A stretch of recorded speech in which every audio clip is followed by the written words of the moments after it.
민수는 결혼한 지 3년이 지났지만 이상하게도 집이라는 공간이 점점 더 어색해지고 있었다. 아내 유진은 늘 바쁘고 피곤하고 무기력한 표정으로 하루를 흘려보냈다. 민수는 처음엔 이해하려 했지만 시간이 갈수록 대화는 줄어들고 서로의 마음은 멀어지는 듯했다. 그러던 어느 날 유진의 엄마 소영이 집에 잠시 머물게 되었다. 몇 주 정도 있을 거라는 말과 함께 소영은 40대 후반임에도 여전히 고운 얼굴과 잘 관리된 몸매를 가진 사람이었다. 첫인상부터 따뜻했고 민수에게도 마치 오랜 친구처럼 편하게 대해주었다. 그러나 예상치 못한 건 그 따뜻함이 민수의 마음 한 곳을 건드리기 시작한 순간부터였다. 민수는 부부 관계에서 느끼지 못하던 감정, 존중받는 느낌, 따뜻함, 누군가 자신을 진심으로 바라봐주는 시선을 소영에게서 느끼기 시작했다. 어느 날 저녁, 유진이 늦게까지 야근을 하러 나간 날이었다. 집엔 민수와 소영 둘뿐이었다. 창밖엔 여름비가 조용히 내렸고 방 안엔 은은한 레몬차 향이 퍼져 있었다. 소영이 먼저 말을 걸었다. 민수 씨, 요즘 얼굴이 많이 지쳐 보여요. 무슨 일 있어요? 그 말투는 가볍지 않았다. 진심이 묻어 있었다. 민수는 잠시 머뭇거리다 솔직하게 털어놓았다. 요즘 유진이랑 말이 잘 안 통해요. 서로가 같은 집에 있지만 같이 있는 느낌이 아니에요. 소영은 고개를 천천히 끄덕였다. 그럴 때도 있죠. 근데 민수 씨는 너무 혼자만 지고 가는 것 같아요. 누군가에게 기대도 돼요. 마음이 힘들면 말해도 돼요. 그 말은 너무 자연스럽게 들렸지만 동시에 민수의 감정을 흔들어 놓았다. 민수는 자신도 모르게 소영의 눈을 오래 바라보았다. 부드럽고 따뜻한 눈동자. 그 순간 이상하게도 숨이 막힐 만큼 심장이 뛰었다. 그날 밤 이후로 둘 사이에는 묘한 공기가 생겼다. 서로 경계해야 한다는 걸 아는 만큼 서로를 의식하지 않으려 할수록 더 신경 쓰였다. 어느 날 아침, 유진이 일찍 출근하고 집엔 또 둘만 남아 있었다. 소영은 앞치마를 두르고 부엌에서 아침을 준비하고 있었는데 갑자기 머리카락을 귀 뒤로 넘기며 민수를 바라봤다. 이따 저녁엔 제가 맛있는 거 해줄게요. 민수 씨 좋아하는 갈비찜. 어머니가 저 좋아하는 걸 어떻게? 소영은 장난스럽게 웃었다. 봤어요. 민수 씨 먹을 때 표정이 다 말해주던데요. 그 미소는 단순한 장난이 아니었다. 숨겨진 감정이 스치고 지나갔다. 민수는 순간적으로 시선을 피했지만 마음속에 뜨겁고 위험한 무언가가 심어지는 느낌을 지울 수 없었다. 그리고 결정적 순간은 그 주 금요일 저녁이었다. 유진은 회식이 늦어진다며 연락했고 둘만의 시간이 또 생겨버렸다. 소영은 와인을 꺼냈고 부엌 조명은 낮게 깜빡이는 노란빛을 비추고 있었다. 분위기는 어딘가 부드럽고 위험했고 끌림이 있었다. 민수 씨, 요즘 많이 예롭죠? 그 말은 마치 마음속 깊은 상처를 꿰뚫는 것 같았다. 민수는 대답할 수 없었다. 대신 소영을 바라봤다. 그 눈빛에도 예로움, 고민, 그리고 억누른 감정들이 담겨 있었다. 잠시 침묵이 흐르고 소영이 천천히 고개를 숙였다. 나도 그래요. 그 순간 둘 사이의 공기는 더 뜨겁게 달아올랐다. 서로 절대 건드려서는 안 될 선이 있다는 걸 알고 있었지만 그 선은 이미 흔들리고 있었다. 와인잔이 테이블 위에서 살짝 흔들렸고 소리 없이 부딪혔다. 그 미묘한 소리조차 둘의 심장을 뛰게 만들었다. 소령의 손이 떨리는 듯 테이블 위를 스쳤고 민수는 자신도 모르게 그 손을 잡을 뻔했다. 하지만 그 순간 소영이 미세하게 숨을 들이마셨다. 마치 자신을 단속하는 듯. 안 돼. 이러면 안 돼요. 입술은 그렇게 말했지만 눈빛은 정반대였다. 민수도 그걸 느꼈다. 숨소리가 서로에게 닿을 만큼 가까웠다. 그리고 바로 그때 현관문에서 철컥 소리가 들렸다. 유진이 집에 돌아온 것이다. 둘은 동시에 떨어져 앉았고 그 순간 가슴 속에서 무언가 타오르다가 꺼지는 듯한 감각이 지나갔다. 아무 일도 없었다. 하지만 모든 게 이미 시작돼 버렸다. 유진이 밝은 얼굴로 들어오며 말했다. 둘이 뭐 하고 있었어? 분위기 좋네. 민수와 소영은 동시에 어색한 미소를 지어 보였다. 그리고 그날 밤, 민수는 잠들지 못했다. 유진은 옆에서 평온하게 자고 있었지만 민수의 머릿속엔 단 하나의 생각이 계속 떠올랐다.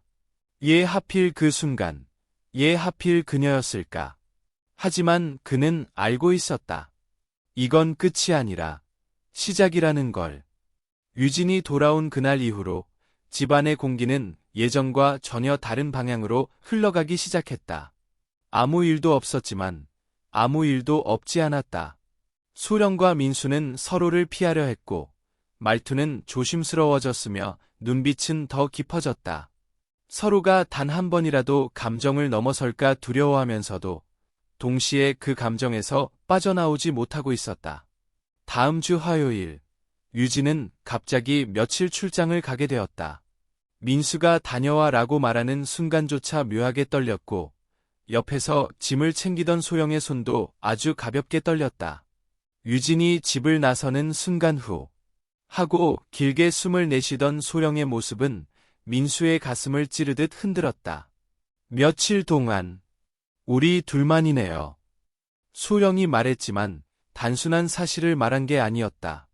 거기엔 두려움, 기대, 억눌린 감정들이 조용히 묻어 있었다.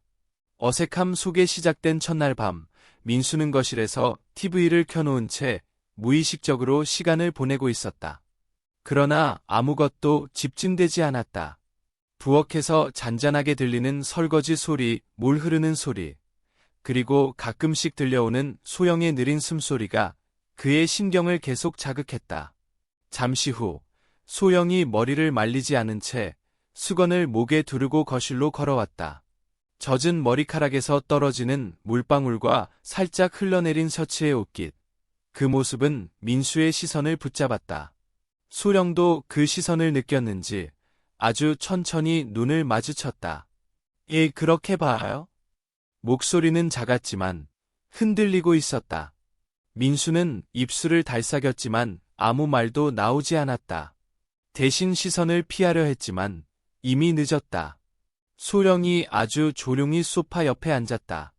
둘 사이엔 겨우 몇십 센티미터. 하지만 그 거리조차 숨막힐 만큼 가까웠다. 민수 씨. 소영이 말하는 순간 민수의 심장은 크게 뛰었다. 우리 이렇게 계속 숨기는 게 맞는 걸까요? 그 말은 너무 솔직해서, 너무 직접적이라서 민수의 가슴을 쿵 하고 치는 것 같았다. 어머니, 저는 그만 어머니라고 해요.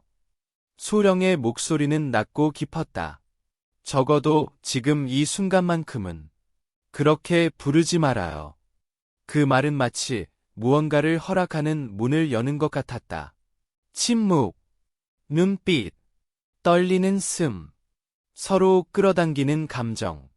그 순간 둘 사이의 거리는 자연스럽게 좁혀졌다. 입술이 닿을 듯 가까워졌고 소영의 눈가가 미세하게 떨렸다. 민수는 속으로 마지막 선을 붙잡듯 스스로에게 말했다. 안 돼, 안 돼. 그러나 동시에 마음속에서 또 다른 목소리가 속삭였다. 하지만 너무 연한다. 그때 소영이 아주 천천히 속삭였다. 민수 씨, 나도 예로워. 그 말은 민수의 마지막 방어선을 무너뜨렸다. 서로가 느끼던 감정, 억누르던 욕망, 쌓여있던 예로움이 한순간에 폭발할 것처럼 흔들렸다. 그 순간 소영이 먼저 살짝 손을 내밀어 민수의 손등에 닿았다. 그 터치는 짧았지만 너무 강렬했다. 민수는 자신도 모르게 소영의 손을 잡았다. 둘의 숨소리가 섞였다. 하지만 바로 그 순간, 탁! 부엌에서 컵이 떨어져 깨지는 소리가 들렸다. 둘은 동시에 놀라 떨어졌다. 소영은 급히 자리에서 일어서며 말했다. 미안해요. 내가 손이 미끄러졌나 봐요. 그녀는 서둘러 부엌으로 향했지만 걸음이 흔들리고 있었다. 민수는 그 뒷모습을 바라보며 손가락이 아직도 떨리고 있다는 걸 느꼈다. 그 짧은 접촉, 그 한순간의 감정 폭발, 그 모든 게 아직도 온몸에 남아 있었다. 다음 날 오후, 비가 내렸다. 창밖은 회색빛으로 젖어 있었고 집안은 묘하게 고요했다. 소영은 거실 창가에서 비를 바라보고 있었다.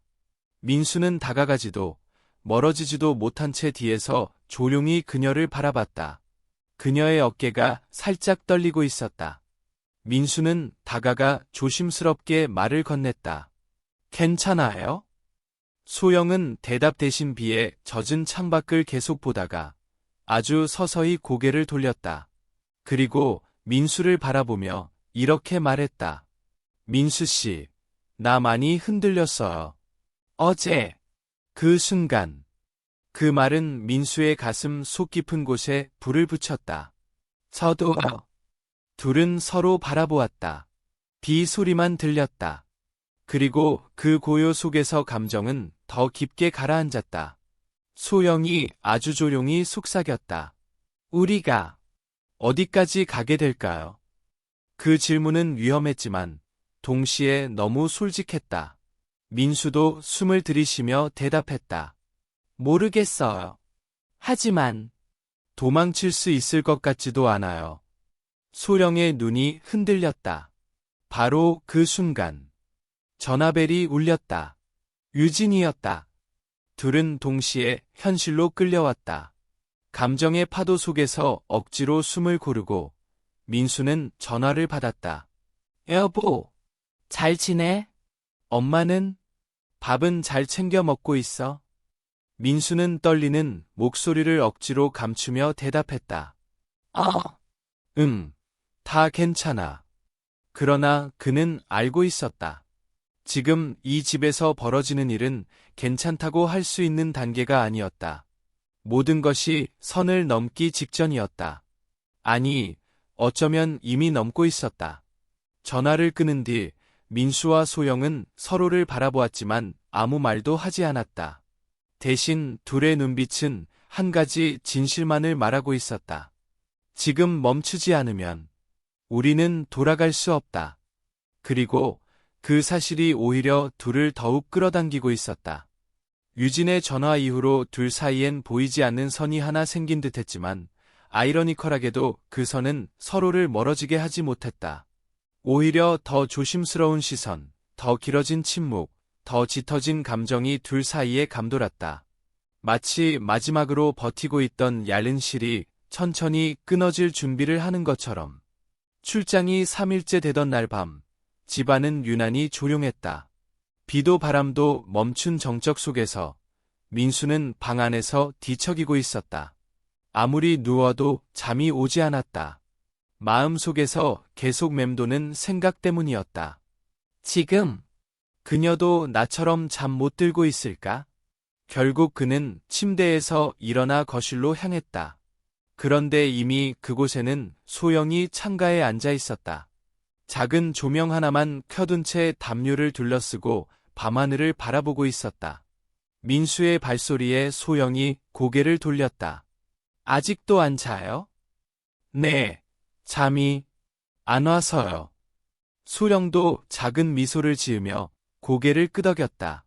저도 그래요. 둘은 말없이 창밖을 바라봤다. 고요했지만 그 고요 속에는 수많은 감정이 숨어 있었다. 잠시 후 소영이 담요를 살짝 펼쳐 보이며 말했다. 추워요? 여기 같이 있을래요? 그 제안은 아주 자연스러웠고 아주 위험했다. 민수는 잠시 망설였지만 결국 천천히 다가가 소영 옆에 앉았다. 담요가 둘을 함께 감쌌고 그 안엔 따뜻한 온기와 심장이 뛰는 소리가 섞였다. 민수 씨. 소령의 목소리는 아주 낮고 떨렸다. 이렇게 계속 가도 될까요? 민수는 숨을 들이마신 뒤 솔직하게 답했다. 저도 모르겠어요. 하지만 멈출 자신도 없어요. 그 말은 진심이었다. 소령의 눈동자가 흔들렸다. 그 순간 둘 사이의 거리는 자연스럽게 가까워졌다. 서로의 숨결이 닿고 긴장감이 목 끝까지 차올랐다. 그리고 마침내 둘의 이마가 아주 가볍게 닿았다. 그건 키스도 포옹도 아니었지만 둘에게는 그 어떤 접촉보다 더 깊고 강한 의미였다. 소영이 천천히 눈을 감으며 속삭였다. 우리가 이렇게 된 걸까요? 민수도 눈을 감은 채 조용히 대답했다. 누군가에게 너무 예로웠던 것 같아요. 너무. 그 말에 소영은 아주 미세하게 떨렸다. 잠시 뒤 소영이 조심스럽게 손등을 내밀어 민수의 손을 감쌌다. 이번엔 민수가 피하지 않았다. 둘의 손이 조용히 맞닿고 손가락들이 천천히 얽혔다. 감정이 온몸을 파고들었다.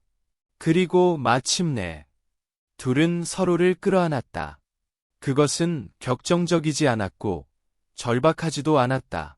오히려 너무 조용하고 너무 따뜻했고 너무 진심이었다. 민수 씨.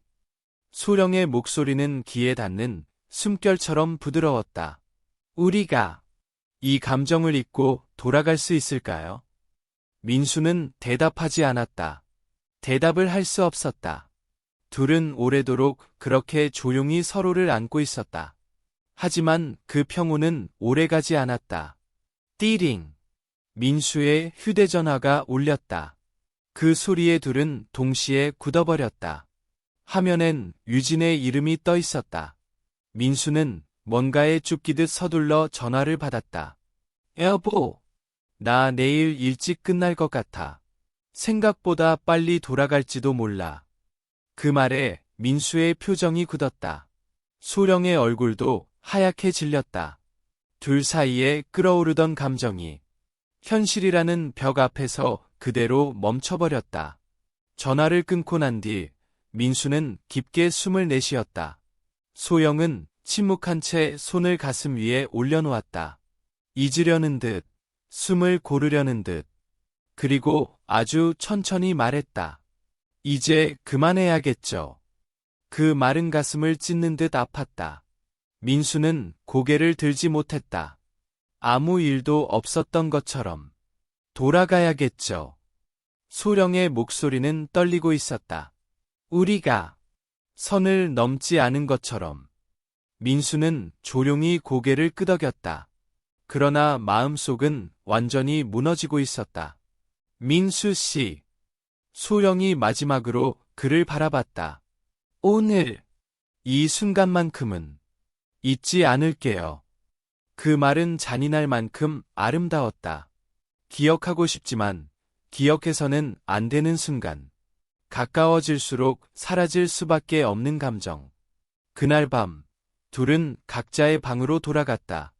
그리고 다시는 서로에게 다가가지 않았다. 유진이 돌아온 날 집안은 다시 평온해졌다. 겉으로는.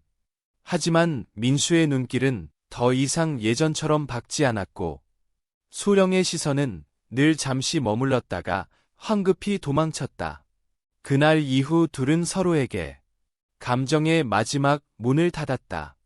그러나 닫혀있는 문 뒤에서 그날 밤의 온기, 숨결, 떨림은 아직도 조용히 남아있었다. 마치 둘만 알고 있는 비밀처럼.